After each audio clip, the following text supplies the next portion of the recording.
பாலகிருஷ்ணா படம் பண்ண தெலுங்குல இப்போ ரீசெண்டா.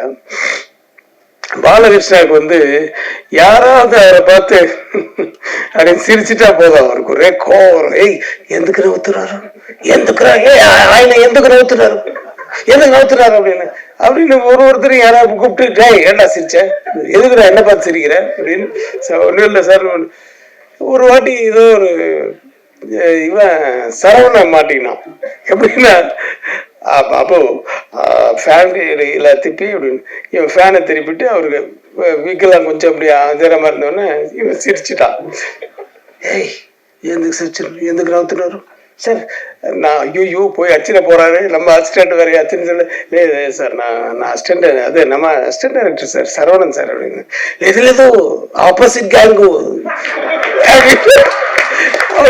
ஆப்போசிட் கேங் இப்படி கூட அடிச்சு கூடாது ஏய் அப்படின்னு அடிக்க எழுந்துட்டாரு. நான் வந்து போடா டேய் நீ ஏன்டா நிக்கிறேன்னா அப்பவும் சிரிச்சு போ அந்த பக்கம் அந்த அப்படின்னு சொல்லிட்டு அவனை திரும்பி விட்டேன். ஸோ அவருக்கு வந்து எப்பவுமே ஒரு டவுட் இருக்கும் யாரு பார்த்தாலும். ஆனால் ரொம்ப நல்ல மனுஷன், வெரி நைஸ் டு இதுலமே வந்து பழக்கத்து இதுல எல்லாம் வந்து ரொம்ப நல்லவர். ஆனா ஒரு எதிர்த்துல ஒரு சின்ன டவுட் இருக்கும், ஒரு வித்தியாசமான கேரக்டர். அவர்கிட்ட மாட்டி அடி வாங்கியிருப்பான், அன்னைக்கு தப்பிச்சான். குருவால் சிஷ்யர்கள் பெருமை அடைந்த காலம் உண்டு, சிஷ்யனால் குருக்கள் பெருமழியும் காலம் இது. கண்டிப்பான வாத்தியராக கல்லுக்குள் ஈரமானவர், சூப்பர் ஸ்டாரையும் உலக நாயகனையும் உள்ளங்கையில் வைத்து அழகு பார்ப்பவர், சேரன் பாண்டியனை இயக்கியவர் மட்டுமல்ல, தமிழ் சினிமாவில் பல சேரன்களை உருவாக்கியவர், இயக்குனர் நடிகர் திரு KS ரவிக்குமார் அவர்களை வாழ்த்தி பேச அழைக்கிறோம்.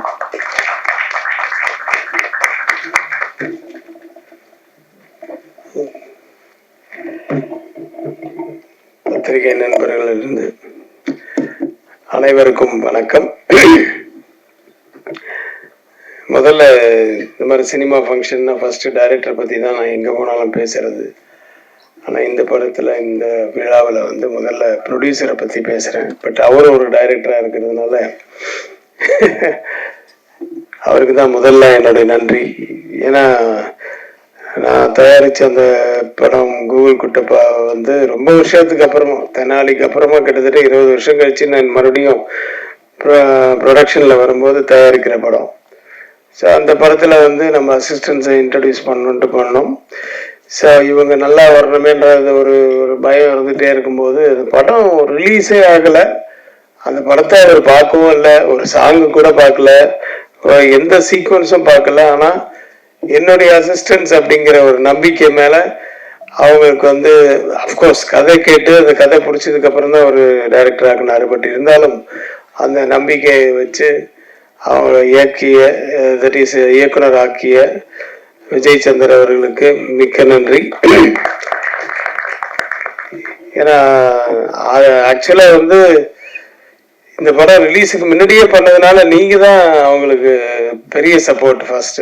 ஏன்னா அவங்க ஒரு தெம்பா பண்ற அந்த எண்ட் போர்ஷன் ஷூட்டிங் ஆச்சு, அந்த போஸ்ட் ப்ரொடக்ஷன்லாம் வந்து ரொம்ப தெம்பா நமக்கு இன்னொரு படமும் இருக்கு அடுத்தது அப்படின்றது நானும் வெளியில சொல்லிக்கிறதுக்கு ஒரு பெரிய ஒரு சந்தோஷமா இருந்தது. ஸோ நன்றி.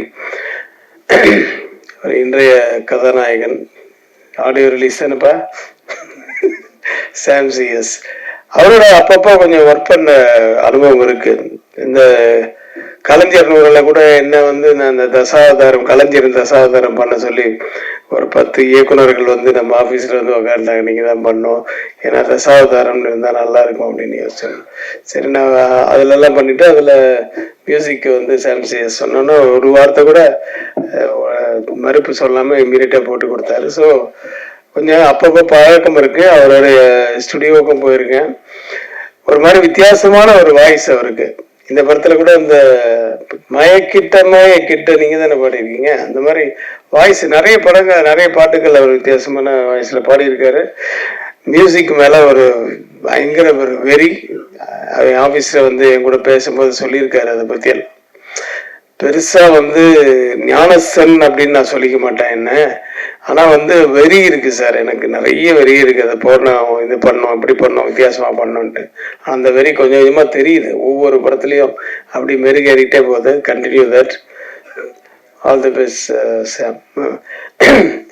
ஆர்ட் டைரக்டர் இளையராஜா மிக எனக்கு வந்து ஒரு அருமையான நண்பர். அந்த நிறைய லொக்கேஷன்ஸ்ல ஷூட் பண்ணோம். அந்த கோட்டிகுப்பா சுதீப் படம் கன்னடத்தில், அதாவது இங்கே இந்தியாவுக்குள்ளதான்.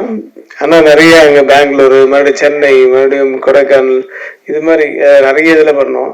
ஸோ நிறைய அவருடைய அனுபவங்கள்லாம் கேட்டுக்கிட்டேன். அவரு தான் விஸ்வரூபம் எல்லாம் பண்ணியிருக்காரு. ஸோ அந்த விஸ்வரூபத்தில் எப்படி அந்த நேச்சுரலாக இதெல்லாம் பண்ணீங்க, அப்புறம் கமல் சாரோட எப்படி அந்த மாதிரி விஷயங்கள்லாம் நிறைய சொல்லுவார். இனிய நண்பர் அவர், நல்ல ஆர்ட் டைரக்டர். ஒரு இந்த வீட்லயா ஷூட்டிங் அப்படின்னு வந்து வந்த உடனே சுத்திப்பு கேட்டா போல ஒரு இதை போட்டு. ஆமா, ஓனர்லாம் இங்கேயே உள்ளே இருப்பாங்களா, எப்படி நிறைய நாள் ஷூட்டிங் இருக்கு நம்மளுக்கு, இல்லை ஓனர்லாம் எல்லாம் வெளியே அனுப்பிச்சிட்டோம் அப்படின்னு. எப்போ வெளியே அனுப்பிச்சிட்டிங்களா, வேற இடத்துல லொக்கேஷன் செட்டுக்கு அது அப்படின்னு. சுதீப் வந்து நிஜமாவே வந்து பார்த்து ஆச்சரியப்பட்டார். அவர் எவ்வளவு நிறைய படங்கள்ல வந்து அவர் நடிச்சிருக்காரு, அவர் பார்த்திருக்காரு. அவரே ஒரு இயக்குனர் வேற.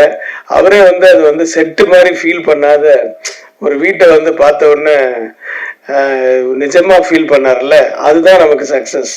அந்த செட்டுன்னு தெரியாத அளவுக்கு. ஸோ அது இங்கதான் நம்ம லாய்ட்ஸ் காலனில பண்ணோம். ஸோ மாதிரி நிறைய அனுபவங்கள் இருக்கு. அவரோட வாழ்த்துக்கள் என்னுடைய அசிஸ்டன்ஸ் கிட்டையும் ஒர்க் பண்ணதுக்கு. நிறைய டெக்னீஷியன்ஸ் பிளஸ் பிரதீப், அந்த எல்லாருக்கும் என்னுடைய வாழ்த்துக்கள். நிறைய பேர் எனக்கு நேரடி பரிச்சயம் இல்லை, ஆனால் படம் நான் பார்த்தேன்.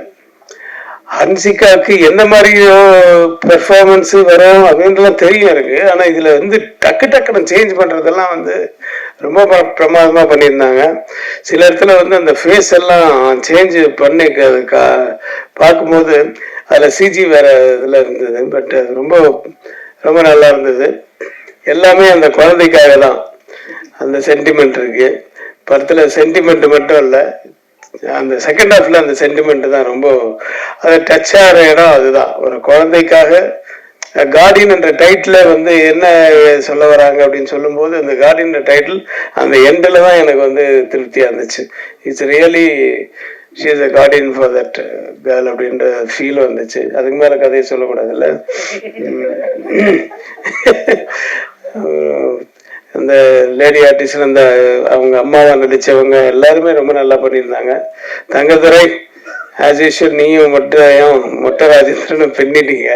காமெடி இருக்கு, ஆக்ஷன் இருக்கு, நல்ல சாங்ஸ் இருக்கு, எமோஷன்ஸ் இருக்கு, ஹாரர் படத்துக்குரிய விஷயங்களும் இருக்கு, நிறைய எல்லாமே இருக்கு.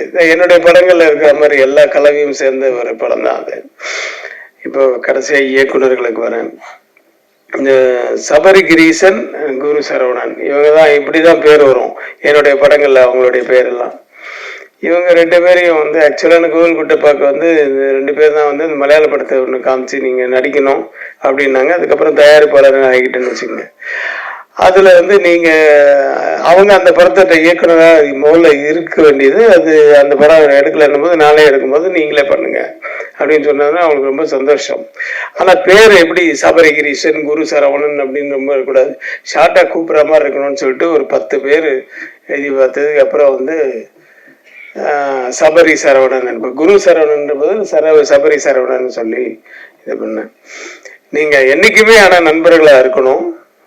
உங்களுக்குள்ள ஒத்துமை இருந்து அந்த கதைக்கும் உங்களுக்கு இதுவா இருந்ததுன்னா டெஃபினட்டா நீங்க ஒன்னா சேர்ந்து பண்ணுங்க.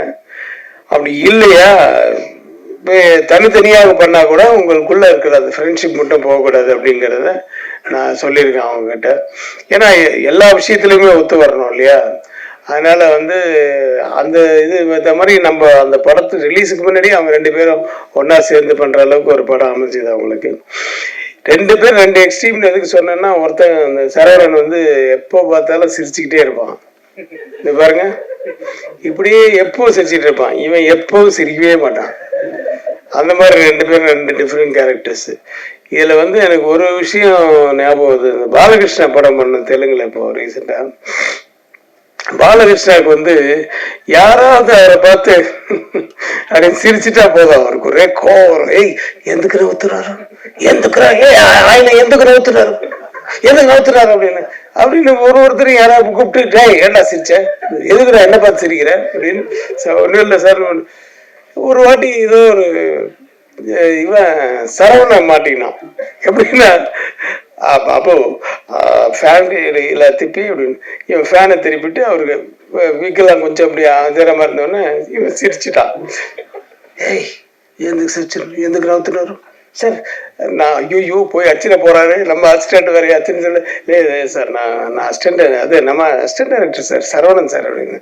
இதுல ஏதோ ஆப்போசிட் கேங்கு ஆப்போசிட் கேங் இப்படி கூட அவுத்துற அடிச்சு கூடாது ஏய் அப்படின்னு அடிக்க எழுந்துட்டாரு. நான் வந்து போடா டேய் நீ ஏன்டா நிக்கிறேன்னா அப்பவும் சிரிச்சு போ அந்த பக்கம் அந்த அப்படின்னு சொல்லிட்டு அவனை திரும்பி விட்டேன். ஸோ அவருக்கு வந்து எப்பவுமே ஒரு டவுட் இருக்கும் யாரு பார்த்தாலும். ஆனால் ரொம்ப நல்ல மனுஷன், வெரி நைஸ் டு இதுலமே வந்து பழக்கத்து இதுல எல்லாம் வந்து ரொம்ப நல்லவர். ஆனா ஒரு எதிர்த்துல ஒரு சின்ன டவுட் இருக்கும். ஒரு வித்தியாசமான கேரக்டர். அவர்கிட்ட மாட்டி அடி வாங்கியிருப்பான், அன்னைக்கு தப்பிச்சான். ஸோ அந்த மாதிரி இவன் என்னன்னா எதுக்கு எடுத்தாலும் என்ன இப்ப ஒரு சாம்சி சொன்ன மாதிரிதான் எல்லாம் போட்டுட்டு அப்படி திரும்பி பார்த்தேன். ரெண்டு பேரும் ஒருத்தர் அவன் சிரிச்சுட்டே இருந்துருவான், இவன் வந்து சைலண்டா இருந்துருவான். முடியவே இருக்க முடியல. இது என்ன இது நல்லா இருக்கா நல்லா இல்லையா இது சொல்ல மாட்டானுங்க. நான் கூட எனக்கு கூட அந்த மாதிரி அனுபவம் எல்லாம் இருக்கு. நான் உங்களை சொல்ல தேவா அப்படிதான் தேவா சைலண்டா தான் போடுவாரு. சீப்பு கண்ணாடி அப்படின்னு இந்த கிட்டாரை வாசிக்கிறவன அது சும்மா இப்பதான் கையே வைக்கிறாரு, அதுக்குள்ளே தலையாட்டுறாரு. அப்புறம் அவங்கள பார்க்கவே மாட்டேன். நான் பார்க்காம அப்படி கண்ண முடிப்பேன். சார் என்ன சார் தூங்கிட்டீங்களா அப்படின்னு. இல்லை அவனுங்களை பார்த்தா பாட்டு நல்லா இருக்க மாதிரியே தோணும், அதனால பார்க்க மாட்டாரு. அது மாதிரி அனுபவம் எல்லாம் இருக்கு நிறைய. ஏன்னா நல்லா ஜாலியா இது பண்ணிட்டு நம்மள உசுப்பேத்தி விட்டுருவாங்க. அவங்களுக்கு என்ன பாட்டு ரெண்டு ஓகே அவரும் போக முடிஞ்சிச்சு, அடுத்த மீட்டருக்கு கீழே ரெடியா இருப்பாங்க ஆளுங்க. அது மாதிரி டைப். ஸோ அதுதான் இவங்க கிட்ட அந்த மாதிரி சபரி வந்து ரொம்ப லாஃப்டராக நான் அவனை பார்த்தது இல்லை. ஒரு ரொம்ப சத்தம் போட்டு சிரிச்சு நான் பார்த்ததே கிடையாது. இத்தனைக்கு அண்ணன் பையன் அவர் வந்து என்கிட்ட 10 வருஷமா அசிஸ்டன்ட் டைரக்டரா இருக்காரு, இருந்து இப்பதான் டைரக்டர் ஆயிருக்காரு. ஸோ இருந்தாலும் வந்து அவன் ஒருத்தர் ஒரு கேரக்டர் சொல்றேன். பட் எனிவே எங்கிருந்தாலும் வாழ்க, நல்லபடி இன்னும் நிறைய படங்கள் இருக்கணும். இந்த படமும் வந்து நிஜமாவே வந்து நான் பார்த்ததுனால சொல்றேன், எல்லா கலவைகளும் இருக்கு, சென்டிமெண்ட்லேருந்து எல்லாமே இருக்கு. ஸோ இது தியேட்டர்ல மிகப்பெரிய வெற்றி அடையணும் என்று எல்லாம் வல்ல இறைவனை வேண்டி வாழ்த்துக்கிறேன். நன்றி, வணக்கம். Thank you sir.